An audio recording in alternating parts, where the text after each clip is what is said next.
کے شہر، چار مینار کے شہر، ملت اسلامیہ ہند کے آنکھوں کے تاروں کا شہر، آفتاب ملت جناب اسد الدین اویسی کا شہر، آفتاب امت جناب حبیب ملت جناب اکبر الدین اویسی کے شہر، ہندو اور مسلمانوں کے محبتوں کے شہر، شہر حیدرآباد کے اس تاریخ ساز انتخابی اجلاس کے صدر جناب احمد پاسا صاحب، جنرل سیکریٹری آل انڈیا مجلس اتحاد المسلمین داعش پہ تشریف فرما، مجلس اتحاد المسلمین کے معروف مشہور لیڈر، آپ سبوں کے مقبول لیڈر جناب معظم خان صاحب رکن اسمبلی، عزت مآب جناب رضوی صاحب MLC داعش پہ تشریف فرما، مجلس قائدین بہار سے تشریف فرما، مجلس اتحاد المسلمین بہار اکائی کے جنرل سیکریٹری جناب بھائی آفتاب احمد انجینئر صاحب، مجلس اتحاد المسلمین کے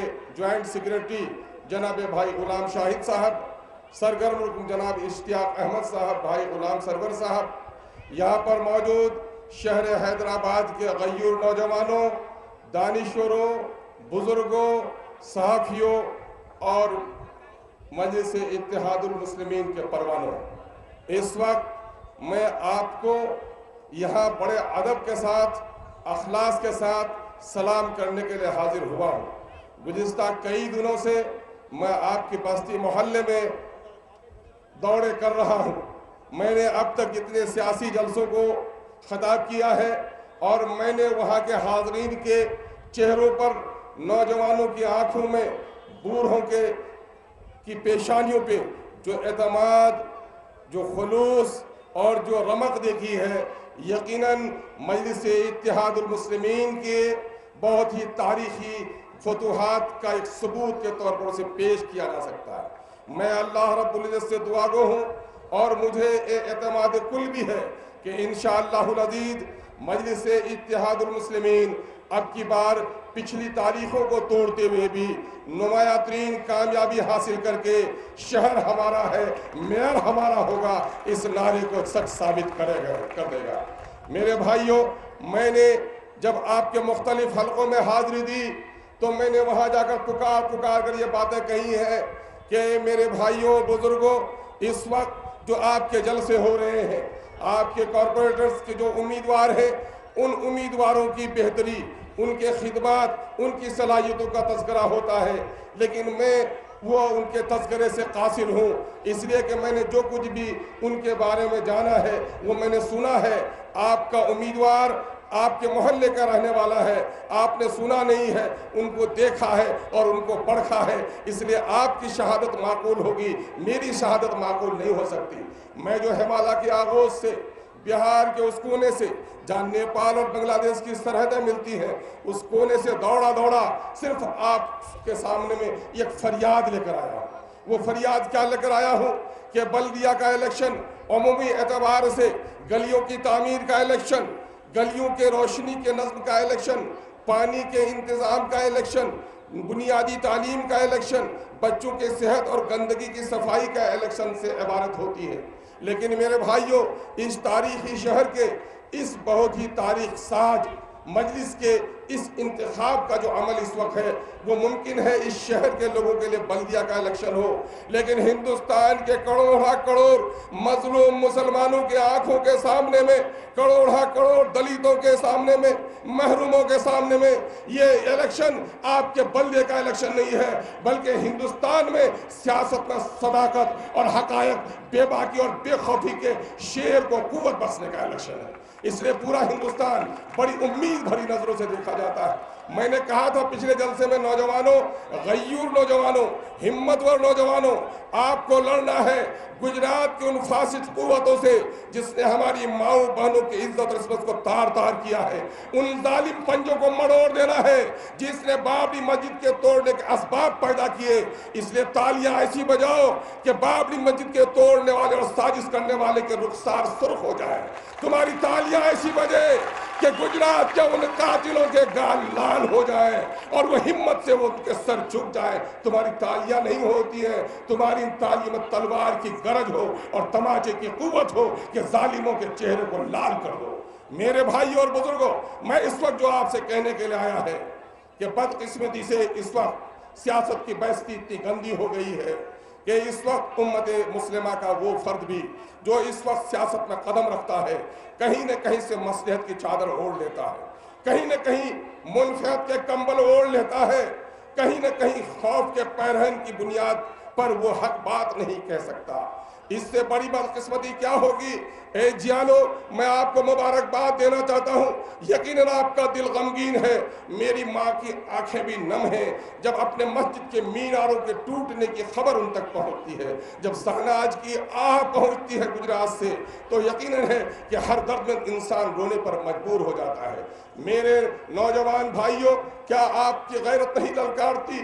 اگر مندر کا کلش بھی ٹوٹ جائے تو اس کی حفاظت کرنا ہماری ایمانی ذمہ داری ہے، اور مسجد کا ستون بھی ٹوٹ جائے تو اس کے خاطر گردن کٹا دینا ہمارا ایمانی فریضہ ہے۔ میرے بھائیوں، اس ملک میں دلی کے پتھر اور کنکڑوں سے پوچھو، آگرہ کے ذرے ذرے سے پوچھو، یہاں پر چار مینار کے ان میناروں سے پوچھو، گولکنڈہ کی ٹوٹی ہوئی دیواروں سے جا کر پوچھو، ہر ذرہ ہر ٹکڑا پتھر کا چیخ چیخ کر کہہ رہا ہے کہ اے مسلمانوں، یہ تمہارے ماضی کے اسلاف کے عظمت کے قصے ہیں۔ کبھی اس ملک میں تم سلطان ہوا کرتے تھے، تمہارا حکم اس ملک میں چلتا تھا، تمہارے بزرگوں نے، تمہارے ولیوں نے اس ملک میں انسانوں کے اس دبے کچلے افراد کو، جن کو سودروں کی زندگی جینے پر مجبور کر دیا تھا، اس ملک میں کتے اور شور کی بھی عظمت تھی، لیکن بھیم راؤ امبیڈکر بابا سے پوچھ لو جا کر، بابا بھیم راؤ لکھتا ہے کہ مہاراشٹر کے اس تالاب میں جہاں سور بھی نہاتا تھا، جہاں جانور نہاتا تھا، کوئی پابندی نہیں تھی، لیکن سودر کے بچے نے، غریب ہندو کے بچے نے جب نہایا تو اس کے پیٹ اس وقت کے ڈنڈوں سے پھوڑ دیے گئے تھے، اس کے پیٹ میں چھڑیوں کی داغ آ گئی تھی، اس لیے کہ سودر کے بچے نے اس تالاب میں نہانے کی حماقت کی تھی۔ میرے بھائیوں، مجلس اتحاد المسلمین نے پوری ڈھٹائی کے ساتھ، پوری دیانتداری اور ایمانداری کے ساتھ اس ملک کو ایک پیغام دیا ہے۔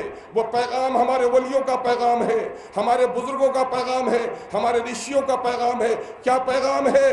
کہ یہ ہندوستان سارے ہندوستانیوں کی ہے، کسی کے باپ کی جاگیر نہیں ہے۔ اس ملک میں جو پیدا ہوا ہے، ہندو اور مسلمان، کسی کے رحم و کرم پر نہیں رہتا ہے، یا کروڑہا جو مسلمان رہتا ہے، ممکن ہے ان کے آباء و اجداد نے اپنے بچار بدلے ہوں گے، اپنی دھرتی نہیں بدلی ہے، اس لیے ہندوستان کسی اور کا جتنا ہے اس سے کم مسلمانوں کا نہیں ہے، بلکہ یہ تاریخ کی عظمت کے مینارے پکار کر کہہ رہے ہیں کہ ٹکڑے ٹکڑے میں بٹے ہوئے بھارت کو اگر کسی نے مہان بھارت بنایا، ہندوستان کو عظیم ہندوستانی سلطنت اگر کسی نے بنایا ہے تو وہ مسلمانوں کی روشن تاریخ رہی ہے، جس کا رشتہ ہمارے اسلاف سے جڑا ہوا ہے۔ یہ ہمارے ماضی کی عظمتیں اور موجودہ وقت کی بدحالیاں آپ کی آنکھوں کے سامنے میں ہے کہ اس وقت پوری ملت اسلامیہ ہندوستان میں سب سے رذیل امت بن کر رہ گئی ہے، سب سے غریب امت بن کر رہ گئی ہے، مفلوق الحال بن کر رہ گئی ہے، محروم بن کر رہ گئی ہے، مظلوموں کے پچھلے سب پہ کھڑی ہونے والی امت بن کر رہ گئی ہے۔ میرے بھائیوں،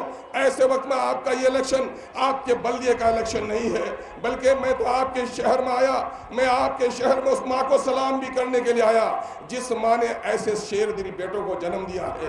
ہم نے تاریخ کے اوراق میں پڑھا تھا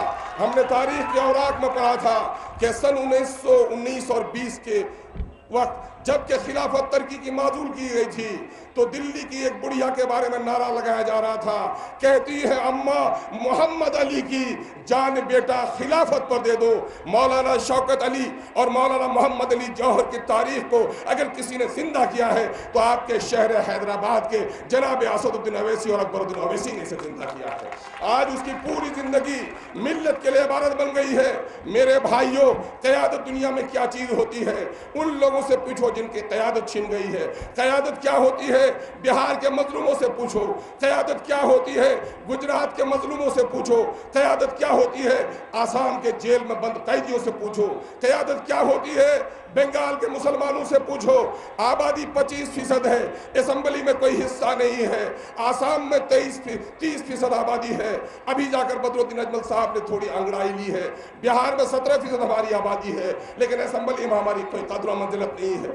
بلا شبہ مسلمانوں، تاریخ کی نظروں سے دیکھو، دیکھو جا کر دلی کی عظمت کو، لال قلعہ کی فصیلوں کو دیکھو، وہ شاندار شاہی جامع مسجد کے تقدس کو دیکھو. لیکن یہ اردو، بابا اردو عبدالحق کی بستی میں جتنی توانائی کے ساتھ زندہ ہے.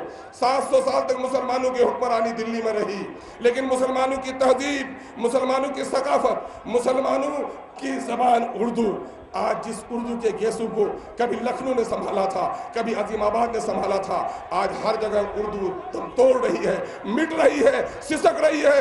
اگر اس شہر حیدرآباد میں آپ کی تہذیب زندہ ہے، آپ کی زبان زندہ ہے، آپ کی ثقافت زندہ ہے، تو یہ چار مینار کے میناروں کی وجہ سے نہیں، یہ مجلس اتحاد المسلمین کی قیادت کی وجہ سے زندہ ہے. اس لیے میرے بھائیوں، اس قیادت کو زندہ رکھنا. آپ کو میں کہتا ہوں، اس شہر کے کچھ جیسے میر جعفر اور میر صادق جیسے لوگ ہیں جو مجلس کی مخالفت کر رہے ہیں، ان میر صادق کے ان اولادوں سے میں کہنا چاہتا ہوں کہ اے میر صادق کے بچوں، تمہیں اپنے شہر کے اس امیر کی عظمت کا اندازہ نہیں ہے کہ آج اس کی روشنی صرف حیدرآباد اور دکن کی وادیوں میں ہی نہیں، بلکہ اس کی روشنی حق پورے ہندوستان میں بکھر رہی ہے اور مظلوموں کی وکالت کر رہی ہے. تم اس کے جڑوں کو کاٹنے کا کام کر رہے ہو. کیا بولو ایمانداری سے، بہار ہندوستان کے لوک سبھا میں جہاں 80 مسلم ممبران ہونا چاہیے، مسجد کے ایک مینارے پر شہید ہونے والے مسلمانوں، آج وہ 60 مینارے آپ کے توڑ دیے گئے ہیں. 22 مینارے ہیں بھی وہاں پر تو گھن کھائے ہوئے مینارے ہیں جو کسی کام کے نہیں ہیں. اس پوری بھیڑ میں اگر کوئی آدمی ایمان اور یقین کے ساتھ، دردمندی کے ساتھ، سیکولر آئین کے حوالوں کے ساتھ اگر پوری ملت کی، پوری انسانیت کی، مظلوموں کی، اقلیتوں کی، دلیتوں کی ترجمانی کرتا ہے، تو آپ کے اسد الدین اویسی کے علاوہ کوئی دوسرا نظر نہیں آتا.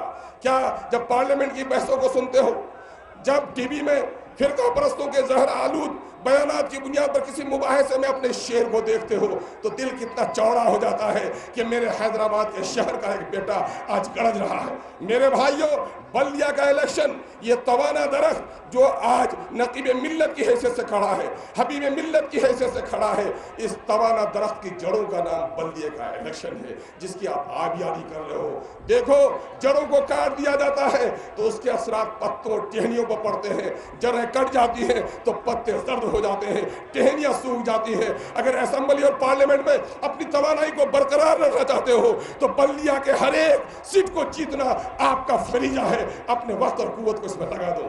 لوگوں، ووٹ تاش کے پتوں کا کھیل نہیں ہے، نہ انگلیوں کے اشاروں کے کھیل کا نام ہے. دراصل ووٹ اپنے ضمیر اور اللہ کی امانت کو اہل امانت کے حوالے کر دینے کا نام ہے. اس لیے میرے بھائیوں اور بزرگوں، میں کہنا چاہتا ہوں کہ یہ امانت وہ امانت ہے. ایک جمہوری ملک میں آپ تلوار ہے یہ ووٹ، یہ تلوار اگر پہرے دار کو دو گے تو وہ آپ کی گردنوں کی پہرے داری کرے گا. لولوں کو دو گے تو حفاظت سے قاصر رہے گا، ظالموں کو دو گے تو گردن اتار دے گا. گجرات میں تلوار غلط لوگوں کے ہاتھوں میں گیا تو وہاں ہماری گردن اتاری گئی. لولوں کے ہاتھ میں ملک کی تلوار دی گئی اور بابری مسجد کی حفاظت نہیں ہو پائی. اور اس شہر حق میں آپ نے اپنی تلوار اپنے جوان مردوں کے ہاتھ میں دی ہے تو صرف آپ کی حفاظت نہیں بلکہ میرے مسائل کی ترجمانی بھی کرتا ہے. اس لیے میں دور سے بہار سے چل کر آپ سے بھیک مانگنے کے لیے آیا ہوں کہ الیکشن آپ کے بلدیہ کا الیکشن ہو سکتا ہے، لیکن قومی سطح پر مظلوم مسلمانوں کا الیکشن ہے، محروم دلیتوں کا الیکشن ہے. چیخ چیخ کر پکار کر گجرات کے شہیدوں کا لہو آپ کو دعائیں دے رہا ہے اور آپ سے امید کر رہا ہے کہ میری جان تو اب لوٹ کر نہیں آئے گی. شہناز اور فاطمہ کہہ رہی ہے میری لوٹی ہوئی آبرو تو اب لوٹ کے نہیں آ سکتی. لیکن اے غیور حیدرآباد کے مسلمانوں، میری دوسری بہنوں کی عزت نہ لٹے، دوسرے جوانوں کی گردنوں پہ تلوار نہ چلے. اس کے لیے ضروری ہے کہ تمہارے شہر کا جو پہرے دار نقیب ملت اسد الدین اویسی کی پارٹی ہے، حبیب ملت جو اکبر الدین اویسی کی پارٹی ہے، اس کے ایک ایک سپاہی کو جتانے کا تم کام کرنا. اگر تم یہ کام نہ کرو گے تو کل قیامت کے میدان میں تم سے جواب لوں گی. یہ وہ شہید روحوں کا مطالبہ ہے. اے لوگوں، میں سمجھ رہا ہوں، میں کئی دنوں سے آپ کے شہر میں ہوں. اسرا کی اس بیمار عورت کی دعائیں، جن کا بیٹا چوراہے پہ مر رہا تھا، آئی سی یو میں پہنچا ہے، وہ بھی آج حبیب ملت کی کامیابی کی دعائیں کر رہا ہے. کیا